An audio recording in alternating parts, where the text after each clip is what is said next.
All right, so we're just getting Larry started for his fetch today, and I accidentally clicked, so I have to get him some food.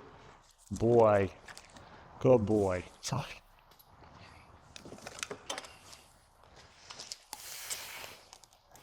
Good. So this is like session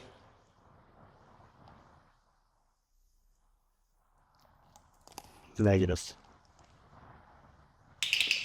This is like session 10 or 11, and you can see him holding it pretty good. His strike is a little weak still, but I'm teaching him when I turn it, the only way he's going to make the clicker go off is when he puts pressure. So he's got to put pressure. And when he stops this from turning, I'm going to finish eating, make sure he's done eating okay. Okay, turn. Good.